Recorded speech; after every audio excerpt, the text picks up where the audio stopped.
Well, grace and peace, everyone. My name is Dag, and welcome to the Uninvited Voice podcast.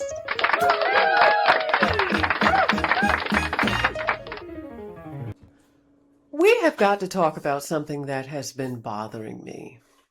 Recently, there was a Turning Point conference in which Myron Gaines, whose real name is Anwar Fudul, I believe, was turned away at the door and later let back in.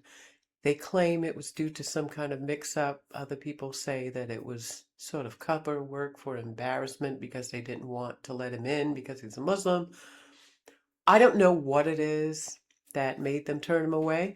However, what I do notice is that there were a lot of videos done in response by Black Americans celebrating his alleged Negro wake-up call. And I see that a lot. I see where people of the likes of Myron Gaines, Candace Owens, Brian Tatum, whenever they succumb to some kind of demise or some kind of misfortune, people rejoice and they say, oh, and they're having a Negro wake-up call. And some people just lie in wait, waiting for it to happen. Yet the question I'd like to ask is why? Why do we celebrate such things? So what I'd like to do now is sort of ponder around the types of people and experiences that make someone like Candace Owens or someone like Brandon Tatum, I believe it is. Brandon, I may have said Brian before, or Myron Gaines. And I think there are three different categories of people who go that route. So the first type I'm going to investigate involves someone like Myron Gaines. Now, Myron Gaines is an immigrant. And although he calls himself Myron Gaines and tries to plant himself into Black American society as if he knows the culture in and out, he does not. He is a Sudanese immigrant. He calls himself an Arab. He is a North African Sudanese mix. And he's an immigrant to the United States, I believe Connecticut. And based on my understanding of his appearance, he has, evolved a little bit. He works out and he's grown facial hair to try and, I guess, step up his appearance a tad. But if you really look at Myron Gaines and you look at the way he's built, which you could see that on the Turning Point videos, he's sort of built like Akhenaten. And if he weren't going to the gym every day, or how much he claims to go, because I don't think he's going every day, not based on that shape. But if he wasn't going, looking at how wide his hips are and how sort of like Akhenaten-ish they are,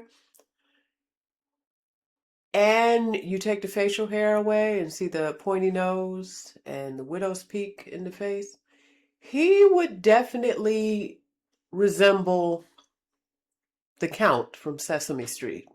Remember him? Yeah, he would look like that. And kids are brutal. So I can only surmise that probably during his childhood on East Coast, in the 80s, 90s, 2000s, early 2000s, I don't know how old he is. He looks older. He looks about my age, but I think he probably grew up during the late 90s and early 2000s or something to that nature. But yet and still, I'm pretty sure there was plenty for those kids to latch on to and tease him about as concerning his appearance. And he probably went to maybe a mixed area where there were both blacks and whites. But I'm pretty sure because he looks in closer proximity to blacks, they probably looked at him and probably busted on him every day. They probably teased him to the point where he didn't have any camaraderie with Black Americans unless they were other immigrants like himself, like you see with him, his sidekick, the little dark-skinned one. I guess he's called Fresh. I'm not sure why. He doesn't look very fresh. But those type of people, and he's dark-skinned, so he probably went through it as well. I believe that people like that, when they experience childhood rejection and bullying from a group that's in close proximity to them, they end up gravitating towards people who will accept them, regardless of the extra baggage that comes along with that acceptance. In other words, there are going to be some cool people in any bunch, right? But a lot of times there are people who are more willing to accept a person of color, whereas Black people may not accept them for some whatever reason. It's easier to gain acceptance from white people than it is to gain acceptance from other Black Americans sometimes. And that's just a facts. That is true. And I think in him finding that, okay, these people were a lot nicer to me and these people treated me like shit, his worldview has evolved around that. And now that social media has taken off and he's found a way to, vault himself into the spotlight by disparaging Black people, although he's not necessarily Black, he does look like he's Black. To white people, most white people would probably say he's just a funny looking Black guy. That's probably what they would say. And but he's carved out a niche in which there are a lot of things, there are a lot of earned stereotypes racially. Every race has earned a certain stereotype. Those stereotypes are not just out of the blue. They come from somewhere. And unfortunately, because we have a subset of people who are hell-bent on making everybody look bad for some reason, I don't know why, they could care less about the repercussions and the trickle down to the rest of the Black folks, that we do have some earned stereotypes. And Myron Gaines has the currency of being dark brown skin. And with that, he is able to talk about these stereotypes and bring them to the forefront. And white people say, yeah, yeah, yeah, because they want to say it. But they can't say it without being racist, being called racist. Whereas Myron Gaines, and I don't understand why he wouldn't be called an ethnic misogynist or be accused of ethnic bias. I think we need to carve out a niche for certain types of behavior. If white people can't talk about other races, then why should other races be allowed to criticize and stereotype and racially antagonize other people simply because they have a little bit of color to them? And they may be from a different culture and not have an understanding of the culture. And when they make generalizations like that, it's more believable because they're in close proximity, so people expect them to have a knowledge base that they really don't have. So I think it's very important to look at those factors when you start looking at someone like Myron Gaines. Someone like Myron Gaines is, someone that gets away with being biased, things that white or Black people would not be able to get away with if it were the other race, but because he's in close proximity, he can. Now, we don't see, it makes me question whether someone like a really white-skinned Hispanic person can get up and talk antagonistically and with hostility and about white people and not be called out on it for some kind of ethnic bias. You know, I'm pretty sure it hasn't happened yet for some reason. I'm not sure why, but this is what happens. He has currency in being brown skinned, and he uses that currency to antagonize and slip into a space where he otherwise would not be allowed to do so by passing. He's passing as black, you know? So the thing about someone like him is that when he does have this alleged Negro wake up call, it's not necessarily a wake up call because this is a man from another ethnicity talking crap about people he really doesn't know anything about. He's come from a corner of society, Connecticut. He hasn't been exposed to people down in Louisiana, people in South Carolina, people in Georgia, people in the Midwest, all of these various communities of Black Americans who have been here before 1776. He hasn't been exposed to all of these different people. He hasn't been exposed to all of the different classes. I'm pretty sure he really didn't have access to Oak Bluffs because most people wouldn't have access to the old money of Oak Bluffs, old black money of Oak Bluffs. And they are just as bad as racist white people, trust me, because they can be very classist. And a lot of times, classism and racism feel the same. Someone like Brandon Tatum. Brandon Tatum, of course, is another one. And I'm not sure if he claims he's always dated outside of his race. And although most of his strikes and antagonism and hostility, believe it or not, is mostly directed against Black American women. So that puts him in the ethnic misogynist category. And although he's friends with Candace Owens, he's carved out a space, an exception. You're an exception to the rule.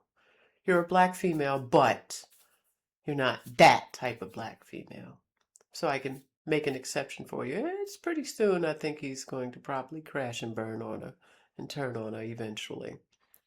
But so far, he has not. Yet, again, this is another ethnic misogynist, someone who, is able to get away with disparaging and defamatory comments about a general group of people, although he does capitalize on the earned stereotypes of that group and get away with it. Okay, and then you have Candace Owens. Now, Candace Owens is a.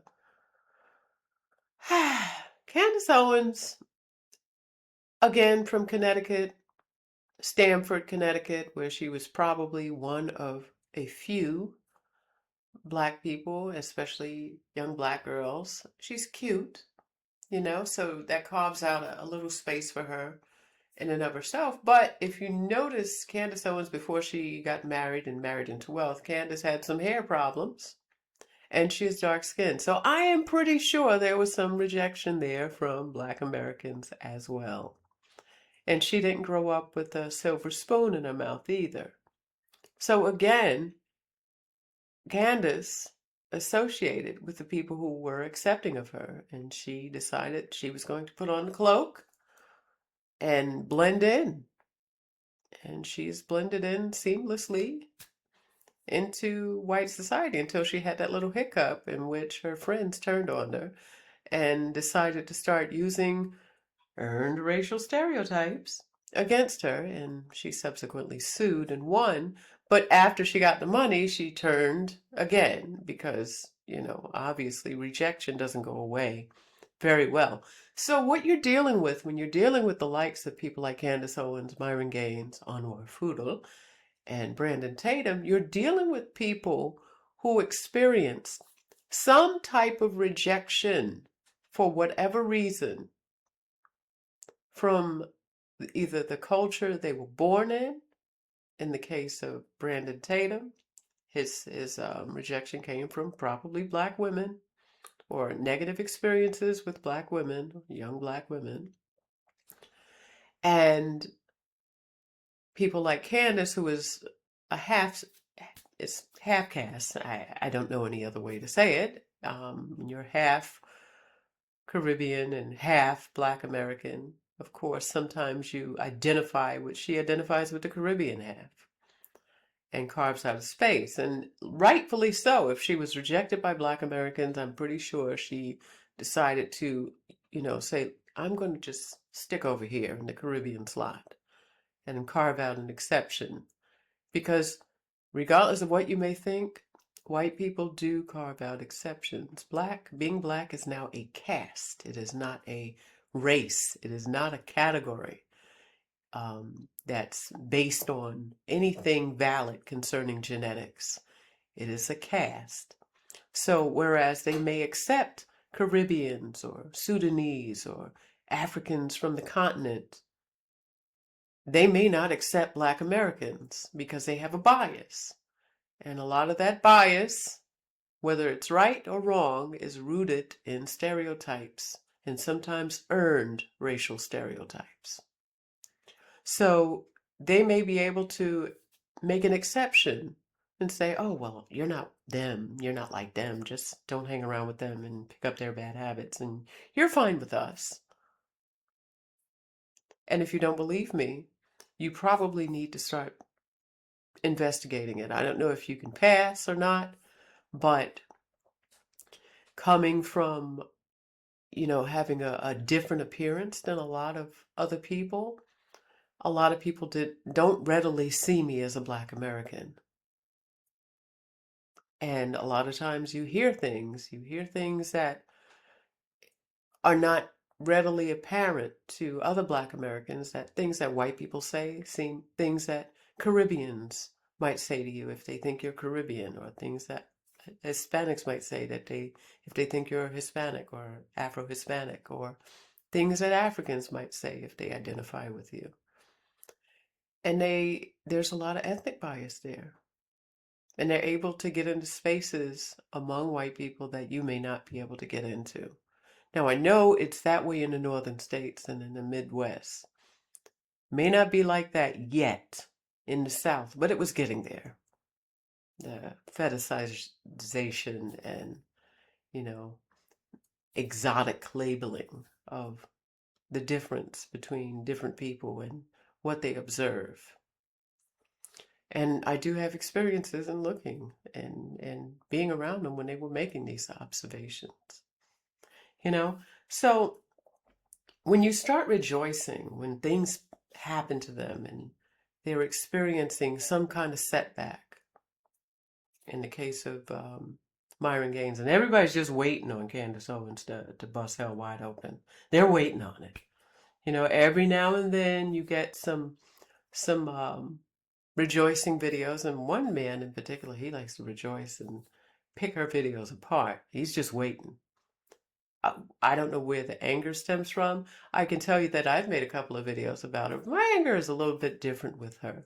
My anger is more disappointment,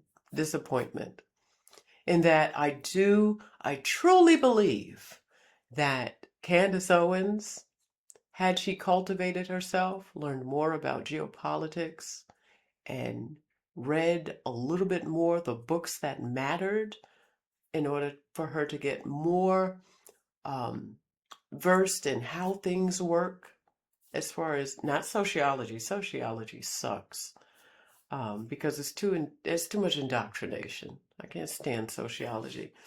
But as far as historical context, and looked at some of the critiques of people like James Baldwin and other people, so she can understand and she can take that and be armed with understanding.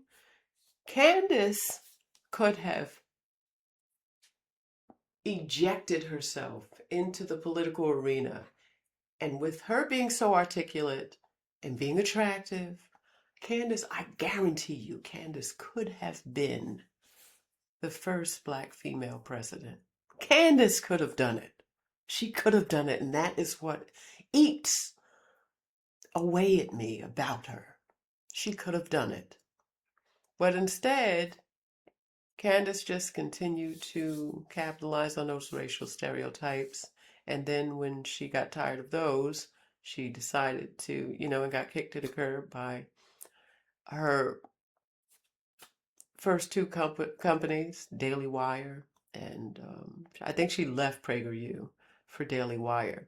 But they pretty much turned on her after she started saying some pretty flagrant things about Jewish people and some anti-Semitic things. And then I guess she was blindsided because she felt that she had the right to dog them just as she used racial stereotypes of blacks. She felt she had freedom of speech and she could do that to the Jewish community as well. And it didn't work like that.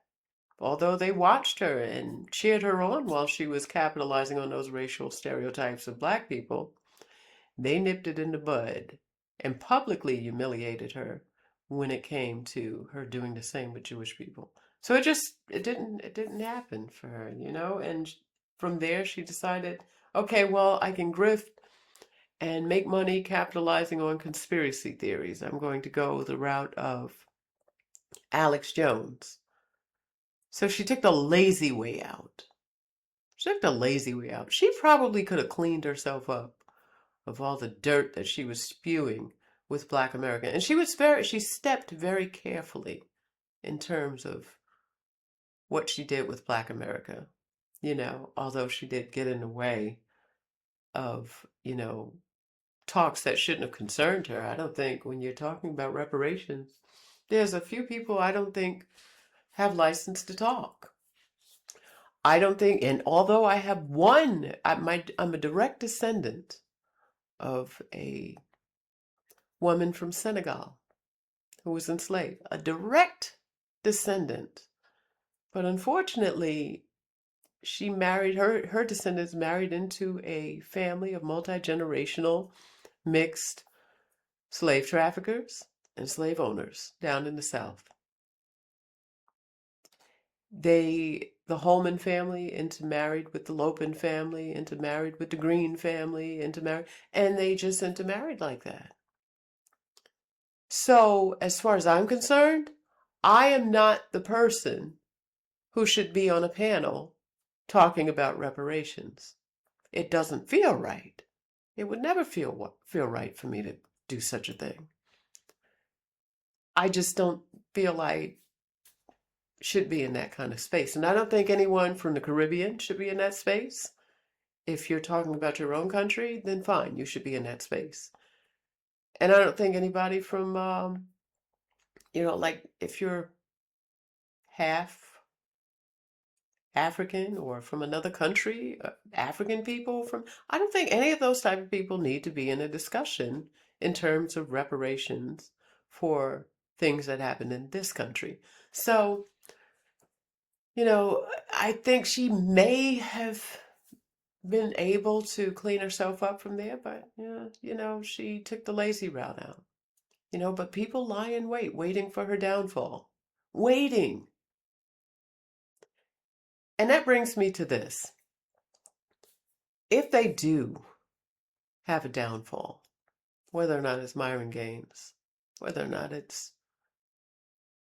Brandon Tatum or Candace Owens or anyone of that sort, what happens after that? Do you think in your rejoicing, the Schadenfreude, and you're rejoicing in their downfall and their misery, what are you deriving out of it? What do you think is going to happen next? Do you think they're going to have this epiphany in which they're going to say, oh, maybe I need to go and apologize to Black people and maybe I'll be invited to their cookout? No. Why? Because they got that way in most cases because they were never invited to your cookout in the first place. They were rejected from mainstream Black society for whatever reason, whether it was due to classism, whether it was due to looks, whether or not it was due to the fact that they weren't necessarily Black Americans. And they capitalized on white acceptance and earned stereotypes. They're never coming back to you. They're not going to suddenly put on a different cloak and come into your spaces. They know better. They know they're not going to be